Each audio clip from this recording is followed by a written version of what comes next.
Summer is passing fast. The lettuce is bolted. We've had plenty harvests, but it's about time to rip everything out. So I'll show you the couple harvests and show you the fall planting that's in progress. And we have it in. RH here, lower garden. A wall of beans here at the Relentless Homestead. Yeah, I want to show you some of the beans. This is the first picking of these beans. See if we can get a little zoom up action in this.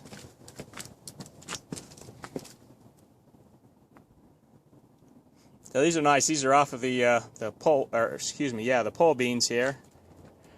Now you can see from this that this extends up past this wall. The wall's up about 10 feet, 9-10 feet.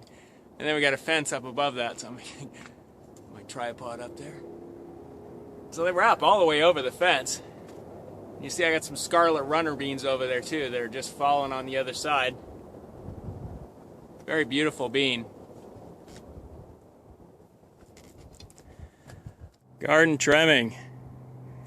Down here ripped out the crookneck squash and the zucchini, we think it was. But trim this thing way back. Yeah, don't be afraid of really trimming them out. I don't want them to get it too tall. And I'm trying to keep some airflow in the middle of them. But, you know, it's just not out here enough. You really want to get it to where you get airspace, where the air is going to come up through them. Particularly if you're in an area that gets powdery mildew problems. I cut off a lot of material. In fact, that's the second wheelbarrow full. It was well over 2 feet above this. Hate to eat with my mouth full.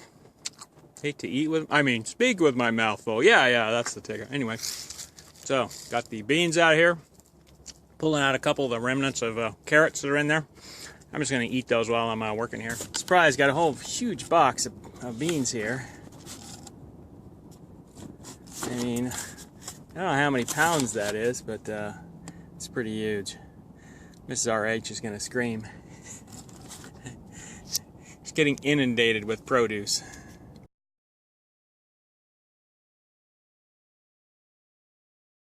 In the process of harvesting some tomatoes. Mrs. RH is going to make some tomato sauce with them. Mrs. RH made some wonderful tomato sauce. You know, in doing your fall planning, it never hurts to get online and get some information. Locally, the Oregon State University has some great extensions and numerous PDFs. One, for example, Fall and Winter Vegetable Garden in the Pacific Northwest. Get something that's local to your area. Here's publication PNW 548. Now it is from June of 2001, but things don't change that drastically. So you'll find a number of resources there on their site. RH here in the lower garden. I flipped it all over. This section here I've added some amendments as well as some compost. Just it's a Home Depot compost. Cedar Grove. I'm going to give it a try. Doesn't have any steer manure, which is kind of nice. I don't like the things that are in feedlots. I don't want it in our food. So now that side's been, the first side was turned and prepared. This side you can see some of the compost sitting on top. I've got to add some amendments here. This side I'm just in the process of, flipping, as you can see. And this next section here has only been, had the plants cleared out of it. Time to harvest some worm compost from the worm bin. Now we just dig in there, our hands, carefully scoop the stuff out into a 5-gallon bucket. Okay, we've got our worms here in the bucket. It's like a 6-gallon bucket. And here's the inside of the worm bin. So you can see this thing is just rife with worms.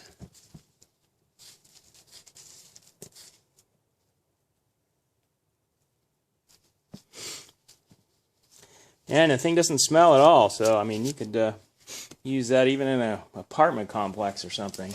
Take care of it, right? No problem.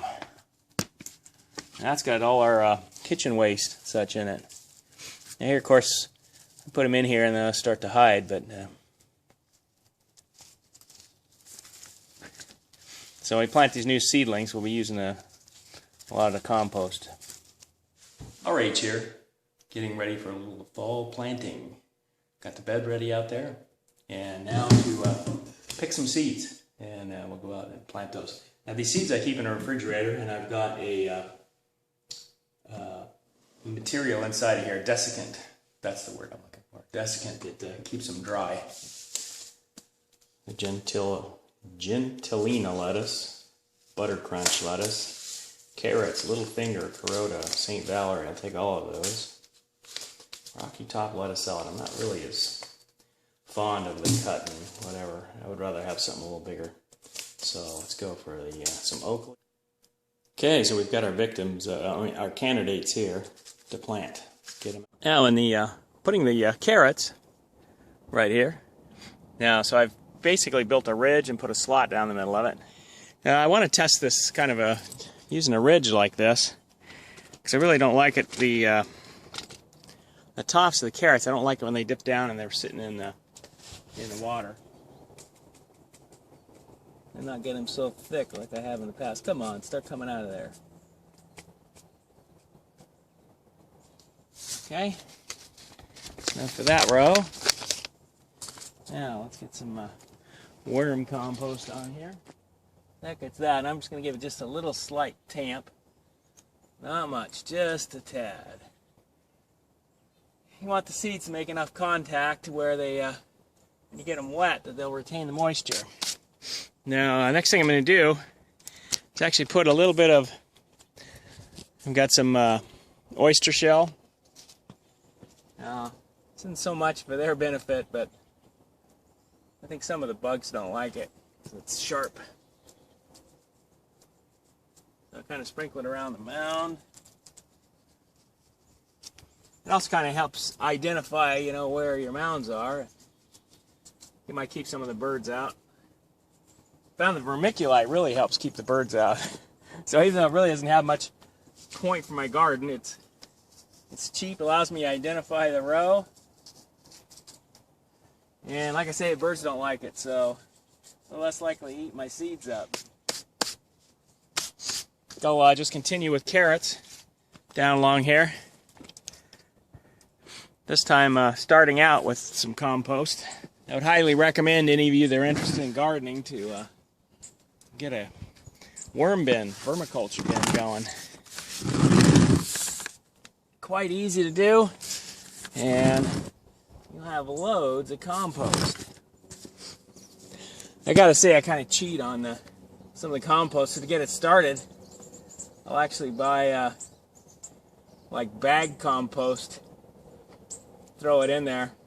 You need kind of something like a bedding material. And I do use a lot of the paper, and it breaks down. But you know, initially, you know, I want to have something in there, so I get just some regular wood compost. And yeah, it's really not mixing up as much as I'd like, and I don't want to mess up the worms. Gonna make kind of a buried layer, a little bit of it. A little compost action in there in the mound. Now I'll make a slot.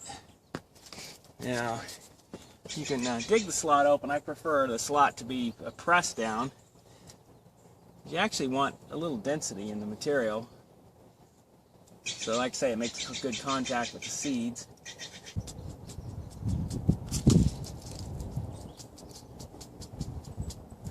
Definitely feel it's a cooler day today. So I'm going to top this off this time with a potting mix material, very lightweight. That's why I say I like the coconut coir, and I'll actually mix it with other things, but yeah, this will work just fine for this. Lightweight, will hold the moisture in. I can get just the depth I want. Okay, now for a little oyster shell material. I want to get it on both sides too, because one of the problems we have here is with wood lice, also known as sow bugs or pill bugs. So I think this might discourage them a little bit, at least until it gets really wet. And anything that marks your lines better, so you don't forget them when you're actually watering. It's a good thing. Oh, that's a lot of vermiculite. A little bit of vermiculite. Now I should mention that having the compost underneath here that I'm stacking on top of. Kind of makes it like a kind of a HugelKulture situation.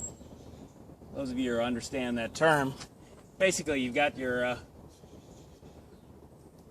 compost, some biodegradable materials underneath a berm, so to speak, and holds the moisture in, and as the stuff grows down into it, gets to get all that nutrition. Yeah, I found I experimented a little bit with some straw in my potatoes out there this year, and it really seemed to work well. They grew quite readily, and they seem to be quite large potatoes. I've only harvested a couple just to check them out, but it looked like it worked quite well. I'm looking forward to doing the whole back to Eden, getting a lot of wood chips up there. But I got to get the infrastructure in first, and I'm still moving dirt around from one place to another.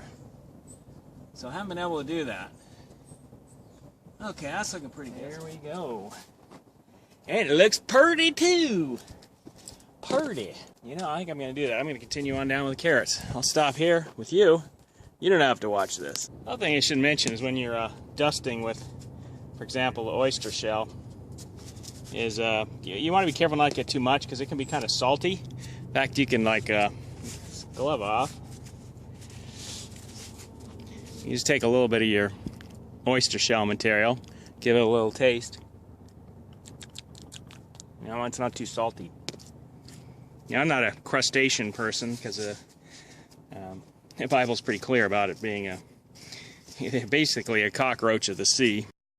Okay, so that's got us going on the carrots, and you see I've got the labels. So I said I'd put it on one end, and we move down to the other end of the row, and we've got the complementary label, so it just shows me where the rows are. And on down. Okay, now we're set up, made some little mounds for cabbages. You got a half dozen mounds going down that way. I'm not wild about cabbage, just eating it the way it is. I like it cooked up. Make a kraut out of it. So I'll do kind of the same thing we did with that, but in little mounds because they need to be spaced apart further. No use wasting a whole row. So I used the other end of this just to make a little hole in the top for a few seeds. Mitchellly cabbage. Only need a few seeds in each one, 3, 4. You get good soil contact between the seeds and the soil so the water can wick up to the seeds and keep them moist. The problem with planting in mounds, I like the idea once they're up, but it's more difficult at the beginning because you got to keep them moist. And obviously the water wants to run off. Okay, that takes care of the cabbage. Oh, I need to make some labels. Some labels. Let's go make some labels. Now again, rather than labeling each specific element, I'll just use the row designators, and one at each end of each type.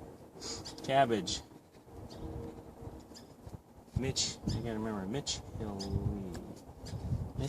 It's got that extra H in there. Or as my uncle used to say, cabbage. Okay, there's one set of cabbage labels. Now for planting the kale.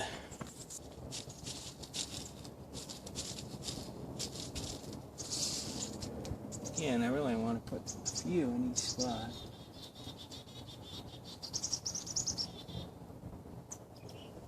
Okay. No use wasting good seed. That will work best. Ooh, I gotta keep these worms in the shade. Keep them out of the sun.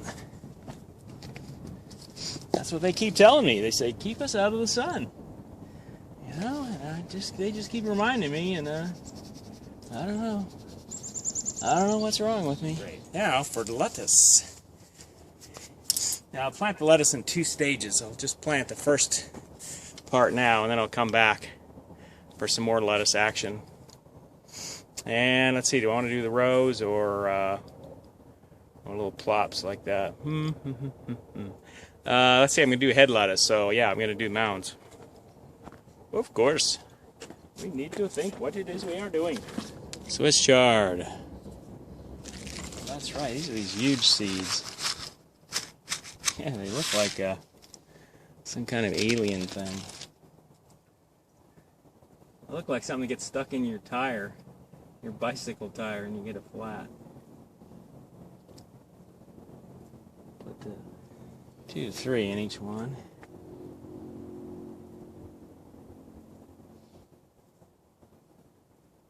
This can go a little deeper. So I'll punch them down a little bit. Press back in.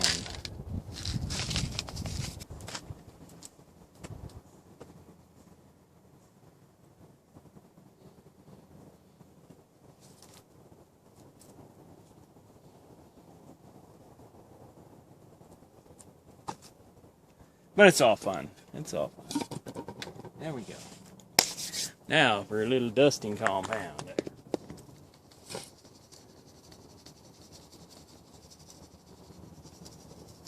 Oh, carried away there, huh, RH? Yeah, I'd say so. Getting a little carried away.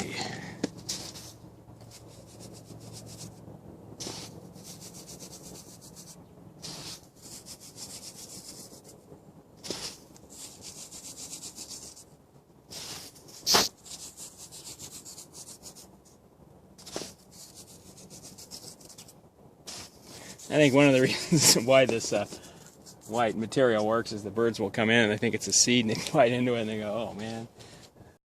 Okay, we got our first conga line, lettuce line. So here we go, it's running down through 3 sections. We got 2 more sections we haven't planted, which can add to. And I'll come back and I'll do a little interplanting between these others as well. So give us a little more lettuce that we pick out early. So that's the deal, and that's all I'll do today. I'll get this in. I know we've got that lettuce row planted. A number of different varieties. In fact, we have 1, 2, 3, 4, 5 different varieties. And what I've got here now for watering, I put the lightweight rows on the front of the HugelKulture container. I wanted to put a little bit of neem in here because we still have a lot of gnats that are a problem. So I don't know how much that'll discourage them, but it makes me feel better anyway. Just knowing I'm doing something. Okay. I just like shake it up pretty good. Shake, shake, shake. No, it's really not sprinkling very well out of that. Yeah, I'm not liking that too much. Yeah, it's a little better now. Yeah, it's still not really good.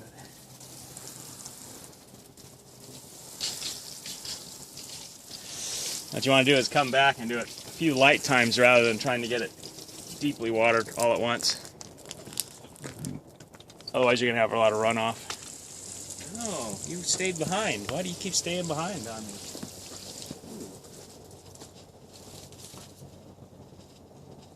There we are. I can move on to some other projects today. Conduit. Finish up the conduit going into the greenhouse. I don't have electricity in there. Won't that be nice? Electricity again after I tore it out before, you know.